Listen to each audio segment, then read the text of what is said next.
बिस्मिल्लाहिर्रहमानिर्रहीम। अस्सलाम वालेकुम। कांस्टेंट क्वालिफायर, कांस्टेंट दरअसल कीवर्ड है और ये हम तब इस्तेमाल करते हैं जब हमें किसी एक वैल्यू को ड्यूरिंग प्रोग्राम एग्जीक्यूशन कांस्टेंट मुस्तकिल रखना हो। हम चाहते हैं कि वो वैल्यू प्रोग्राम एग्जीक्यूशन के दौरान तब्दील ना हो, वो कांस्टेंट रहे।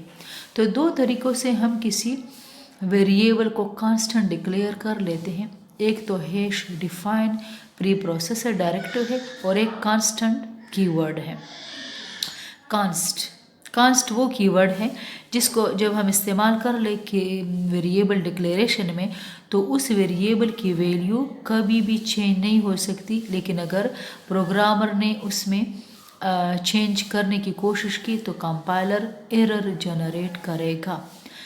is used to define constant identifier whose values remain constant during the execution of the program. Constant identifier must be assigned with a value when declared. तो उनको वैल्यू दी जाती है और वो वैल्यू कभी भी तब्दील नहीं हो सकती। And then can not be a change.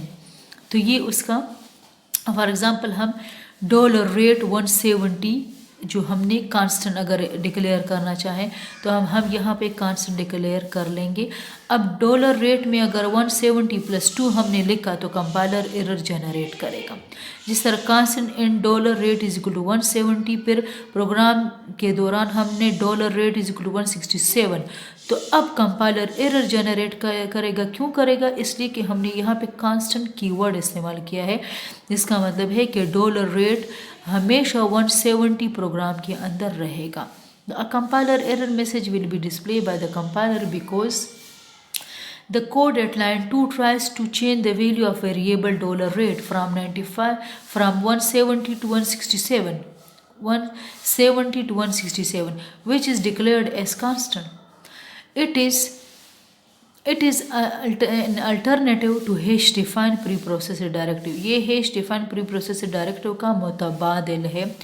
hash define preprocessor directive भी इस्तेमाल होता है constant को डिक्लेयर करने के लिए, which is used for defining constant in a program.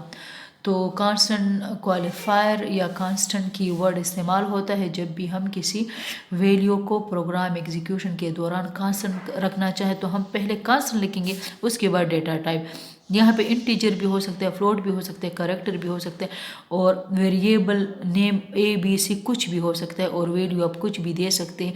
लेकिन फिर जब उस वेरिएबल में आप चेंज करेंगे तो प्रोग्राम जो कंपाइलर है वो एरर जनरेट करेगा। इसलिए कि हमने यहाँ पे क्या लिखा है, कांस्टेंट कीवर्ड लिखा है। तो मुझे उम्मीद है कि आज का लेक्चर आपको समझ आया होगा। अल्लाह हाफिज़।